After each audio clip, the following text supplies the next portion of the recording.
नमस्कार दोस्तों, आज हम पढ़ेंगे पशु परिचर भर्ती 2024 से संबंधित महत्वपूर्ण क्वेश्चंस। हम वही क्वेश्चन करेंगे जो आज तक किसी न किसी एग्ज़ाम में पूछे गए क्वेश्चंस है। तो आप इस वीडियो को पूरा ज़रूर देखें। तो हम बिना टाइम खराब किए शुरू करते हैं।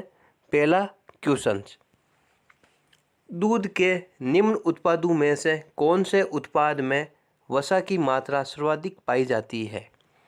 दूध का पाउडर, घी, चीज़ और पनीर। आप भी इस प्रश्नों के उत्तर ज़रूर करना और लास्ट में कमेंट बॉक्स में ज़रूर बताइए कि आपके कितने पर्सन राइट हुए। और चैनल को सब्सक्राइब ज़रूर करें ताकि आपको इस प्रकार के वीडियो हमेशा मिलते रहे। तो इस प्रश्न का क्या उत्तर आ जाएगा? घी के अंदर वसा की सर्वाधिक मात्रा पाई जाती है। उच्च गुणवत्ता को खोवा बनाने के लिए किसका दूध अच्छा माना जाता है? उच्च गुणवत्ता का खोवा बनाने के लिए किसका दूध अच्छा माना जाता है? गाय, भेड़, भैंस, ऊंट। तो किसका माना जाता है? भैंस का। दूध की शर्करा को कहते हैं फ्रक्टोज, सुक्रोज, लैक्टोज, ग्लूकोज। तो क्या कहते हैं? लैक्टोज। दूध का अपेक्षित घनत्व ज्ञात करने के लिए कौन सा उपकरण काम में लिया जाता है? लैक्टोमीटर, अल्टीमीटर, लाइसोमीटर और कंडक्टिविटी मीटर। तो कौन सा? लैक्टोमीटर। दूध के निम्न उत्पादों में से कौन सा उत्पाद में वसा की मात्रा सर्वाधिक पाई जाती है? घी में। उच्च गुणवत्ता का खोआ बनाने के लिए किसका दूध अच्छा माना जाता है? भैंस का। दूध की शर्करा को कहते हैं लैक्टोज। दूध का अपेक्षित घनत्व ज्ञात करने के लिए कौन सा उपकरण काम में लिया जाता है? कौन सा? लैक्टोमीटर। दूध का अपेक्षित घनत्व ज्ञात करने के लिए कौन सा उपकरण काम में लिया जाता है? कौन सा? लैक्टोमीटर। लैक्टोमीटर। किस पशु के दूध में इंसुलिन की मात्रा ज़्यादा होती है? किस पशु के दूध में इंसुलिन की मात्रा ज़्यादा होती है? भैंस, गाय, ऊँटनी और बकरी। तो किस में होती है? वो ऊँटनी के दूध में। किस पशु के दूध में इंसुलिन की मात्रा ज़्यादा होती है? ऊँटनी। टोड दूध में उपस्थित वसा व SNF की प्रतिशत मात्रा होती है 3 से 8.5, 1.5 से 9, 2.5 से 8.7, 4.5 से 9.5। तो कितनी होती है? 3 से 8.5। दूध में उपस्थित वसा का पता किस विधि द्वारा लगाया जाता है? दूध में उपस्थित वसा का पता किस विधि द्वारा लगाया जाता है? हैंसा, स्ट्रिपिंग, गर्बर और नकलिंग। तो किसे लगाया जाता है? गर्बर।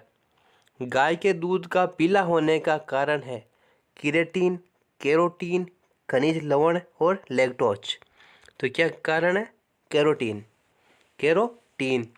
किस पशु के दूध में इंसुलिन की मात्रा ज़्यादा होती है? तो किस में होती है? ऊँटनी के दूध में। टोड दूध में उपस्थित वसा व SNF की प्रतिशत मात्रा होती है 3 से 8.5। दूध में उपस्थित वसा का पता किस विधि द्वारा लगाया जाता है? गर्बर। गाय के दूध का पीला होने का कारण है कैरोटीन। क्या कारण है? कैरोटीन। सर्वप्रथम नवजात बछड़े को पिलाना चाहिए दूध, पानी, ग्लूकोज या खीस। तो क्या पिलाना चाहिए? खीस। ताज़े दूध का pH मान होता है 6.3 से 6.5, 6.5 से 6.7, 6.7 से 6.9, 6.9 से 7.1। तो ताज़े दूध का pH मान होता है कितना होता है? 6.5 से 6.7। निम्न में से दुग्ध प्रोटीन है एल्बुमिन, ग्लूटीन, कैसीन, हार्डिन। कौन सी है जो दुग्ध में प्रोटीन पाई जाती है? तो कौन सी है? कैसीन। दुग्ध उत्पादन में भारत का स्थान है पहला, दूसरा, तीसरा, चौथा। दुग्ध उत्पादन में भारत का कौन सा स्थान है? तो कौन सा स्थान है? पहला। सर्वप्रथम नवजात बछड़े को पिलाना चाहिए, क्या पिलाना चाहिए? केस। ताजे दूध का पीएच मान होता है 6.5 से 6.7। निम्न में से दुग्ध प्रोटीन है तो कौन सी है? कैसीन। दुग्ध उत्पादन में भारत का स्थान है, कौन सा स्थान है? पहला। अंडा उत्पादन में मुर्गी की कौन सी नस्ल का विश्व में प्रथम स्थान है? अंडा उत्पादन में मुर्गी की कौन सी नस्ल का विश्व में प्रथम स्थान है? Rhode Island, island red, Plymouth rock, red Cornish और वाइट लैंगहॉर्न। तो कौन सी? वाइट लैंगहॉर्न मुर्गी है जो विश्व में प्रथम स्थान है अंडा उत्पादन में। अंडा उत्पादन में विश्व में प्रथम स्थान कौन सी मुर्गी रखती है? White Langhorne. भैंस में गर्भधारण की औसत अवधि है 310 दिन, 280 दिन, 350 दिन और 250 दिन। तो कितनी है? 310 दिन। टोंगन वर्ग एक विदेशी नस्ल है। टोगन वर्ग एक विदेशी नस्ल है। भेड़ की, गाय की, बकरी की या सुअर की। तो किसकी नस्ल है? बकरी की। टोंगन वर्ग एक विदेशी नस्ल है जो किसकी नस्ल है? बकरी की। भैंस में गर्भावधि समय होता है 151 दिन, 310 दिन, 285 दिन और 380 दिन। तो कितना होता है? 310 दिन। भैंस में गर्भधारण की औसत अवधि कितनी होती है? 310 दिन। भेड़ के मीट को कहते हैं चिकन, बीफ, पोर्क या मटन। भेड़ के मीट को क्या कहते हैं? क्या कहते हैं? मटन। चिकन नहीं बोलते हैं, मटन कहते हैं, मटन। क्या बोलते हैं? मटन। अंडा उत्पादन में मुर्गी की कौन सी नस्ल का विश्व में प्रथम स्थान है? तो किसका? वाइट लैंगहॉर्न का। भैंस में गर्भधारण की औसत अवधि है कितनी है? 310 दिन। टोंगन वर्ग एक विदेशी नस्ल है, किसकी है? बकरी की। भैंस में गर्भावधि समय होती है कितनी? 310 दिन। भेड़ के मीट को कहते हैं, भेड़ के मीट को क्या कहते हैं? मटन। भेड़ के मीट को क्या कहते हैं? मटन। दूध में स्टार्च मिलावट की जांच की जाती है एमाइल एल्कोहल से, आयोडीन विलयन से, गंधक के अम्ल से, आपेक्षित घनत्व से। दूध में स्टार्च मिलावट की जांच किससे की जाती है? तो किससे की जाती है? आयोडीन विलयन से। घी को अधिक तापक्रम पर संग्रहण करने से उसमें अम्लता अपरिवर्तित रहती है, घट जाती है, बढ़ जाती है या पहले घटकर फिर बढ़ जाती है। घी को अधिक तापक्रम पर संग्रहण करने से उसकी अम्लता क्या होती है? बढ़ जाती है। घी को अधिक तापक्रम पर संग्रहण करने से उसमें अम्लता बढ़ जाती है। दूध में अम्लता परीक्षण के लिए किस अभिकर्मक का प्रयोग किया जाता है? Sodium chloride, sodium hydroxide, sodium carbonate और सोडियम बाइकार्बोनेट। तो किसका?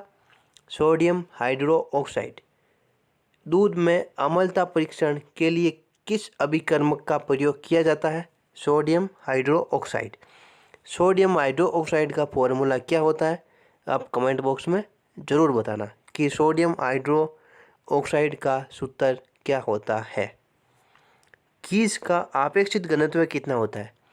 कीस का आपेक्षिक घनत्व कितना होता है?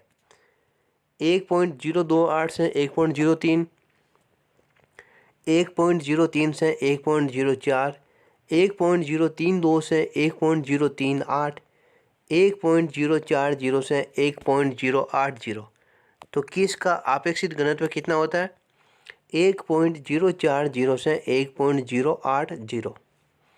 मक्खन एवं घी में विशेष सुगंध का कारक है लॉरिक अम्ल, इथाइल बेंजोएट, डाई एसिटिल और tri methyl butyl acetate.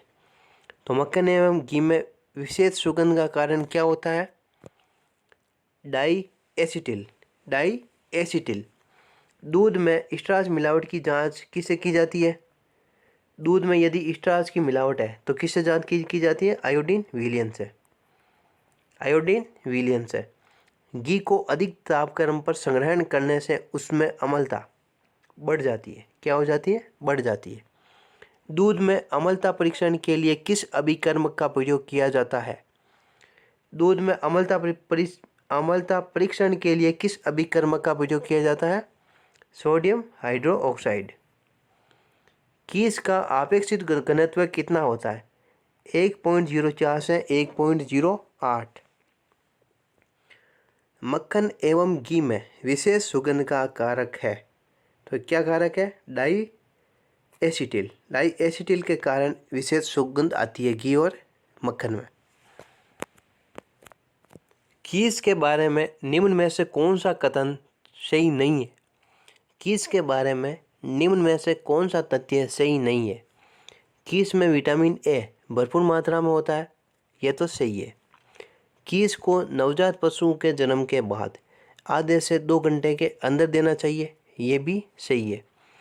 Keys विरेचक के रूप में कार्य करता है, ये भी सही है। कीस को शरीर भर के 20% दर से देना चाहिए, नहीं, ये नहीं है, ये गलत है। यदि दूध का CLR 28 है तो दूध का विशिष्ट गुरुत्व होगा। तो दूध का विशिष्ट गुरुत्व होगा 1.28, 0.28, 1.028 और 1.025। तो कितना होगा? 1.028। गाय का गर्भकाल लगभग कितने दिन का होता है? गाय का गर्भकाल लगभग कितने दिन का होता है? तो कितने दिन का होता है? 280।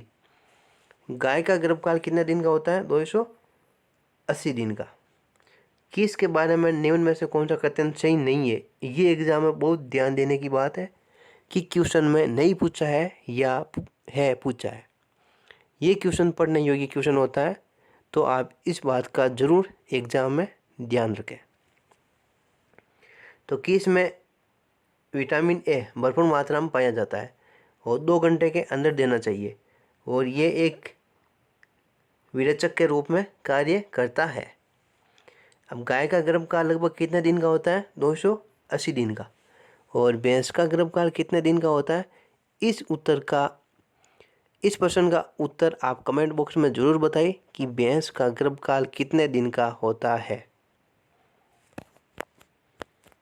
तो हमने आज वही क्वेश्चन पढ़े हैं जो किसी न किसी एग्ज़ाम में पूछे गए क्वेश्चन है। ये सारे क्वेश्चन किसी न किसी एग्ज़ाम में पूछे गए क्वेश्चन है, और हम इसी प्रकार के क्वेश्चंस इस चैनल के ऊपर करेंगे। तो आप इसको सब्सक्राइब जरूर करें और वीडियो को लाइक, और कमेंट बॉक्स में जो आपको क्वेश्चन पूछा है उस क्वेश्चन का उत्तर ज़रूर देना, और ये भी बताना कि आपके कितने क्वेश्चंस राइट हुए। धन्यवाद।